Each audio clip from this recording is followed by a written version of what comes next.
ओम शांति। 3 अक्टूबर 2025 बाबा के महावाक्य। मीठे बच्चे, तुम हो सच्चे सच्चे परवाने, जो अभी क्षमा पर फिदा होते हो। इस फिदा होने का ही यादगार यह दीपावली है।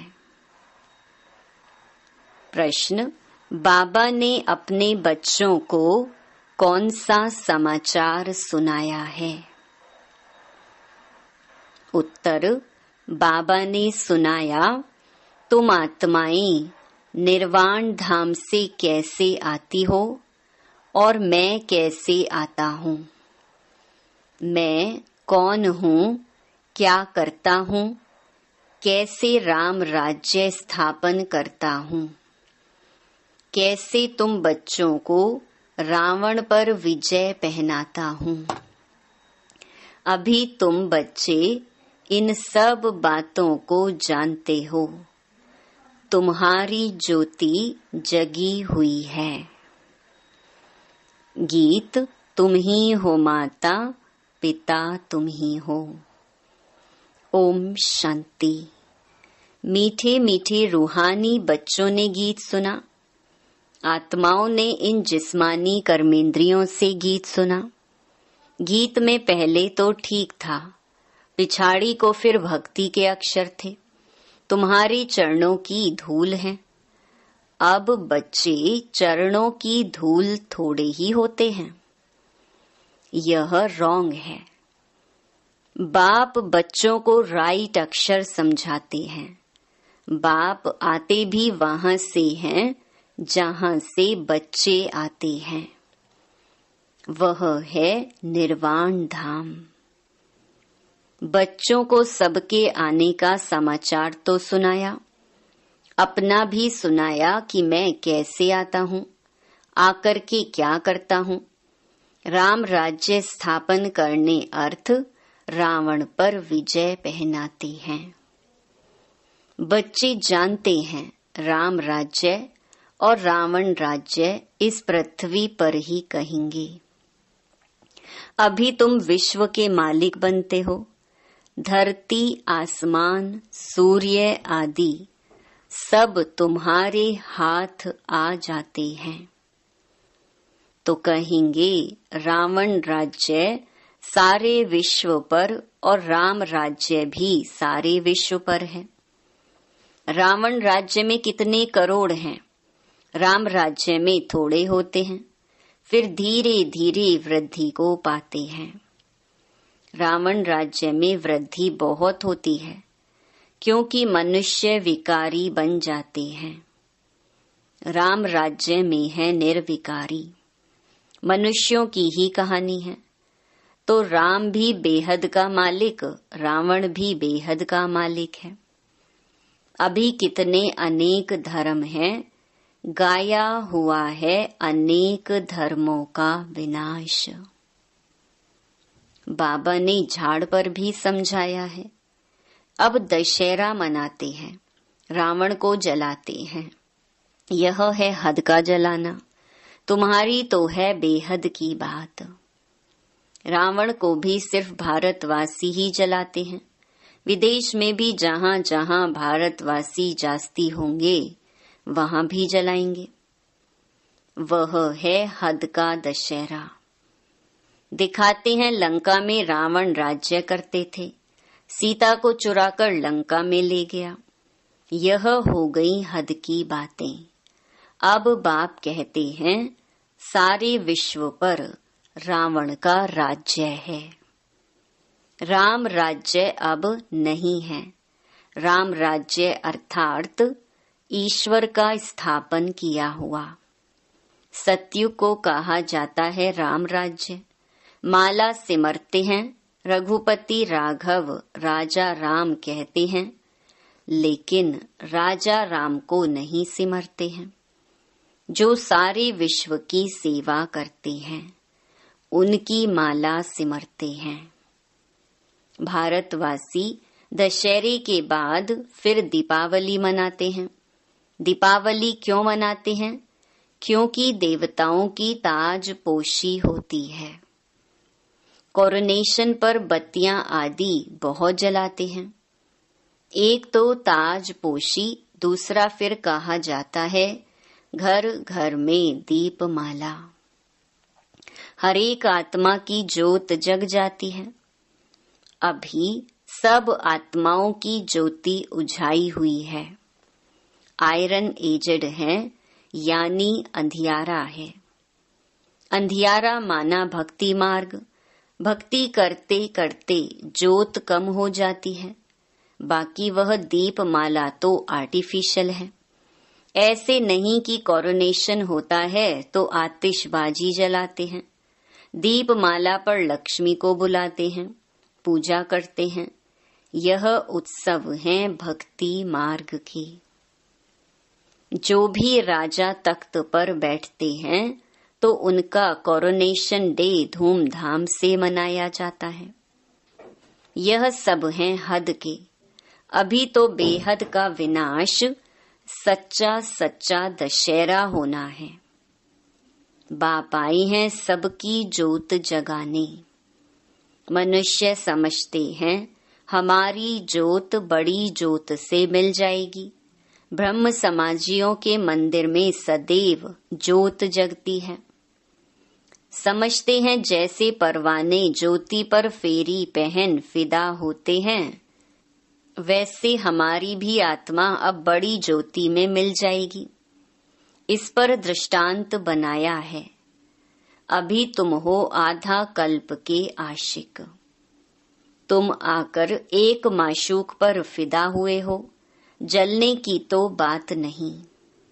जैसे वह आशिक माशूक होते हैं तो वह एक दो के आशिक बन जाते हैं। यहाँ वह एक ही माशूक है, बाकी सब हैं आशिक।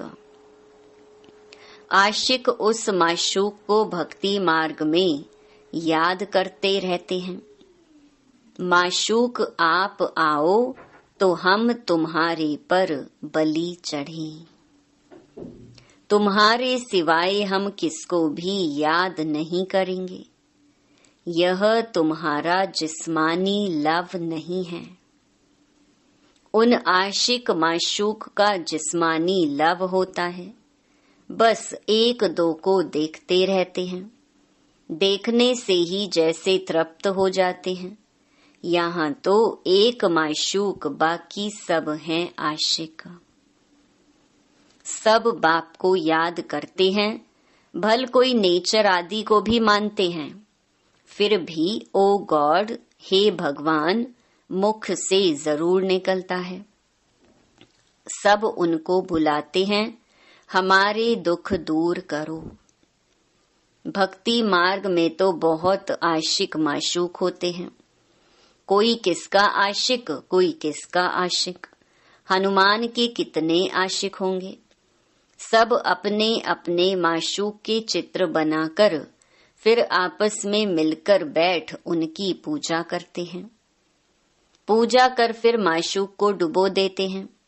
अर्थ कुछ भी नहीं निकलता।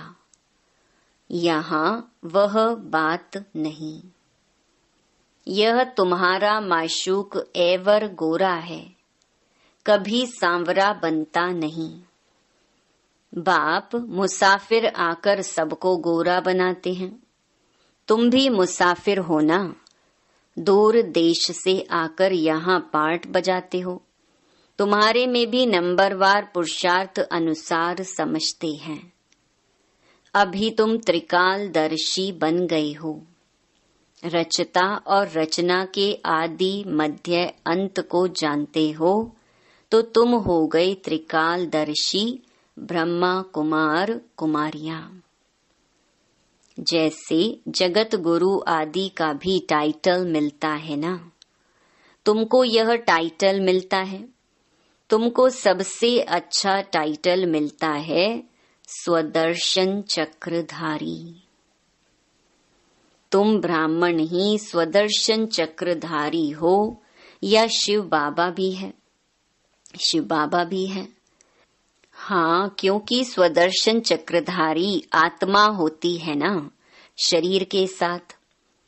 बाप भी इसमें आकर समझाते हैं, शिव बाबा स्वदर्शन चक्रधारी ना हो तो तुमको कैसे बनाए। वह सबसे सुप्रीम ऊंच ते ऊंच आत्मा है। देह को थोड़े ही कहा जाता। वह सुप्रीम बाप ही आकर तुमको सुप्रीम बनाते हैं। स्वदर्शन चक्रधारी आत्माओं के सिवाय कोई बन ना सके। कौन सी आत्माएं? जो ब्राह्मण धर्म में हैं। जब शूद्र धर्म में थे तो नहीं जानते थे, अब बाप द्वारा तुमने जाना है। कितनी अच्छी अच्छी बातें हैं, तुम ही सुनते हो और खुश होते हो। बाहर वाले यह सुने तो आश्चर्य खाएं, ओहो यह तो बहुत ऊंच ज्ञान है। अच्छा, तुम भी ऐसा स्वदर्शन चक्रधारी बनो तो फिर चक्रवर्ती राजा विश्व का मालिक बन जाएंगे। यहाँ से बाहर गए खलास। माया इतनी बहादुर है, यहाँ की यहाँ रही। जैसे गर्भ में बच्चा अंजाम वायदा कर निकलता है, फिर भी वहाँ की वहाँ रह जाती है। तुम प्रदर्शनी आदि में समझाते हो, बहुत अच्छा करते हैं, नॉलेज बहुत अच्छी है, मैं ऐसा पुरुषार्थ करूंगा, यह करूंगा। बस बाहर निकला, वहाँ की वहाँ रही। परंतु फिर भी कुछ न कुछ असर रहता है। ऐसे नहीं कि वह फिर आएंगे नहीं। झाड़ की वृद्धि होती जाएगी, झाड़ वृद्धि को पाएगा तो फिर सबको खींचेंगे। अभी तो यह है रौरव नर्क। गरुड़ पुराण में भी ऐसी ऐसी रोचक बातें लिखी हैं जो मनुष्यों को सुनाते हैं ताकि कुछ डर रहे। उनसे ही निकला है कि मनुष्य सर्प बिच्छू आदि बनते हैं। बाप कहते हैं, मैं तुमको विषय वैतरणी नदी से निकाल क्षीर सागर में भेज देता हूँ। असुल तुम शांति धाम के निवासी थे, फिर सुखधाम में पार्ट बजाने आई। अभी फिर हम जाते हैं शांति धाम और सुख धाम। यह धाम तो याद करेंगे ना। गाते भी हैं तुम मात पिता, हम बालक तेरे। वह सुख घनेरे तो होते ही हैं सतयुग में। अभी है संगम। यहाँ पिछाड़ी में त्राही त्राही करेंगे, क्योंकि अति दुख होता है। फिर सतयुग में अति सुख होगा। अति सुख और अति दुख का यह खेल बना हुआ है। विष्णु अवतार भी दिखाते हैं। लक्ष्मी नारायण का जोड़ा जैसे ऊपर से आते हैं। अब ऊपर से शरीरधारी कोई आते थोड़े ही हैं। ऊपर से आती तो हरेक आत्मा है, परंतु ईश्वर का अवतरण बहुत विचित्र है। वही आकर भारत को स्वर्ग बनाते हैं। उनका त्योहार शिव जयंती मनाते हैं। अगर मालूम होता कि परमपिता परमात्मा शिव ही मुक्ति जीवन मुक्ति का वर्षा देते हैं, तो फिर सारे विश्व में गॉड फादर का त्योहार मनाते। बेहद के बाप का यादगार मनाएं, तब जब समझें कि शिव बाबा ही लिबरेटर गाइड है। उनका जन्म ही भारत में होता है। शिव जयंती भी भारत में मनाते हैं, परंतु पूरी पहचान नहीं तो हॉलीडे भी नहीं करते हैं। जो बाप सर्व की सद्गति करने वाला, उनकी जन्म भूमि जहाँ अलौकिक कर्तव्य आकर करते हैं। उनका जन्मदिन और तीर्थ यात्रा तो बहुत मनानी चाहिए। तुम्हारा यादगार मंदिर भी यहाँ ही है, परंतु किसको पता नहीं है कि शिव बाबा ही आकर लिबरेटर गाइड बनता है। कहते सब हैं कि सब दुखों से छुड़ाकर सुख धाम में ले चलो, परंतु समझते नहीं। भारत बहुत ऊंच ते ऊंच खंड है। भारत की महिमा अपरम अपार गाई हुई है। वहां ही शिव बाबा का जन्म होता है। उनको कोई मानते नहीं, स्टैंप नहीं बनाते। औरों की तो बहुत बनाते रहते हैं। अब कैसे समझाया जाए जो इनके महत्व का सबको पता पड़े। विलायत में भी सन्यासी आदि जाकर भारत का प्राचीन योग सिखलाते हैं। जब तुम यह राजयोग बताएंगे तो तुम्हारा बहुत नाम होगा। बोलो, राजयोग किसने सिखाया था? यह किसको पता नहीं है। कृष्ण ने भी हठ योग तो सिखाया नहीं। यह हठ योग है सन्यासियों का। जो बहुत अच्छे पढ़े लिखे हैं, जो अपने को फिलॉसफर कहलाते हैं, वह इन बातों को समझ और सुधर जाएं। कहीं हमने भी शास्त्र पढ़े हैं, परंतु अब जो बाप सुनाते हैं वह राइट है, बाकी सब है रॉन्ग। तो यह भी समझें कि बरोबर बड़े से बड़ा तीर्थ स्थान यह है जहां बाप आते हैं। तुम बच्चे जानते हो, इसको कहा जाता है धर्म भूमि। यहाँ जितने धर्मात्मा रहते हैं उतने और कहाँ नहीं। तुम कितना दान पुण्य करते हो, बाप को जानकर तन मन धन सब इस सेवा में लगा देते हो। बाप ही सबको लिबरेट करते हैं, सबको दुख से छुड़ाते हैं। और धर्म स्थापक कोई दुख से नहीं छुड़ाते हैं, वह तो आते ही हैं उनके पिछाड़ी।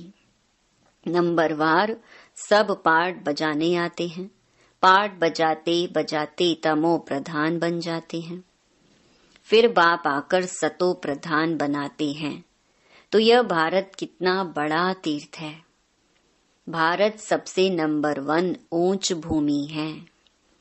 बाप कहते हैं, मेरी यह जन्म भूमि है, मैं आकर सबकी सदगति करता हूँ, भारत को हेवन बना देता हूँ।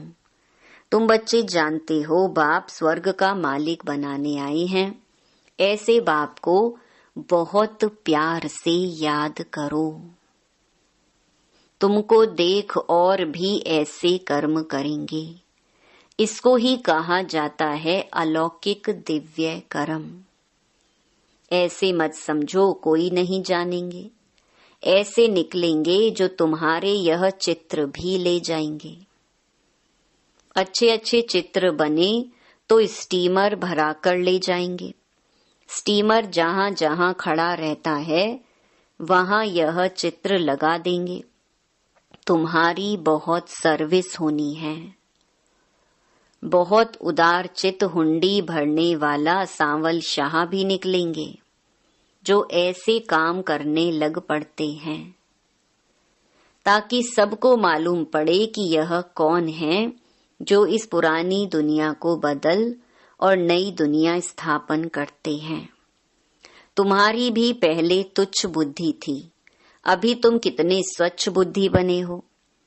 जानते हो हम इस ज्ञान और योग बल से विश्व को हेवन बनाते हैं। बाकी सब मुक्ति धाम में चले जाएंगे। तुम्हें भी अथॉरिटी बनना है। बेहद के बाप के बच्चे हो ना। शक्ति मिलती है याद से।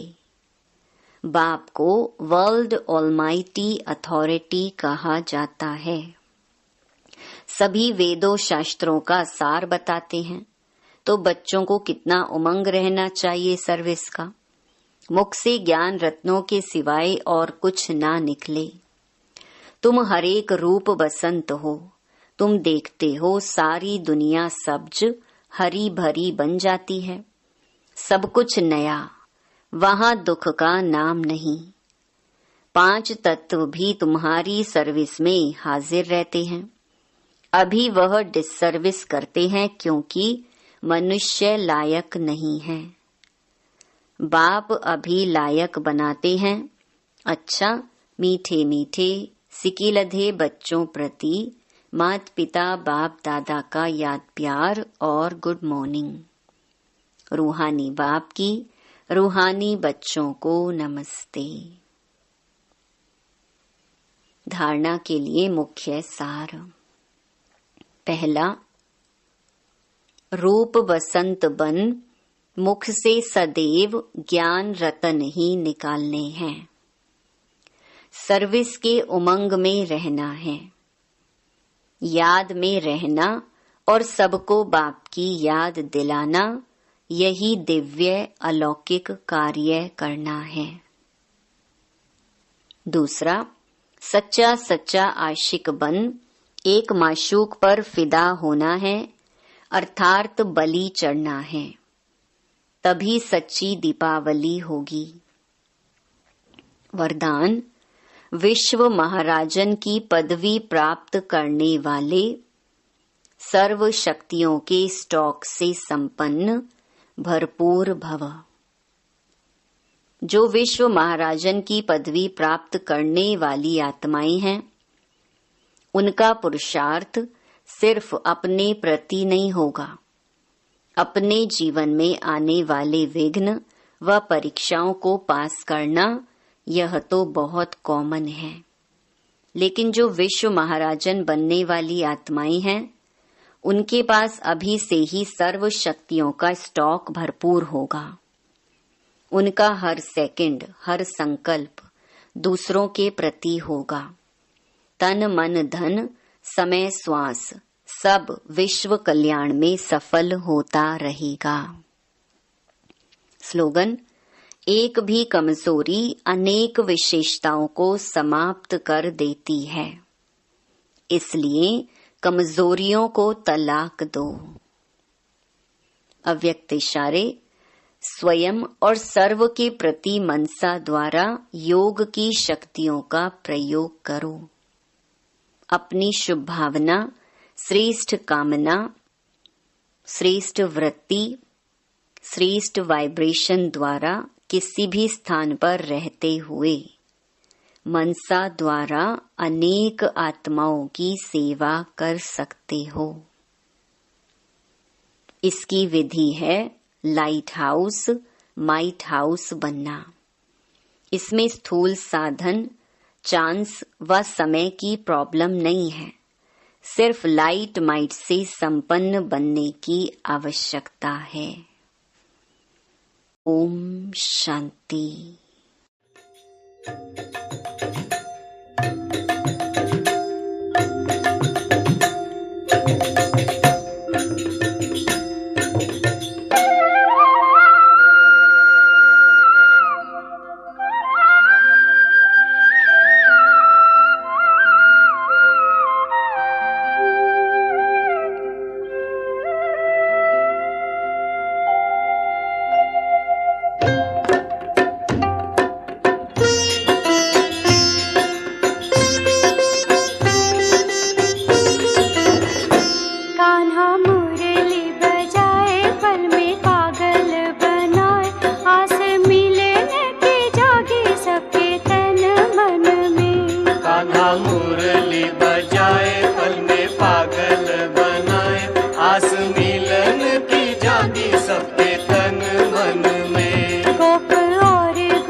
पागल बनाए आस मिलन की जागी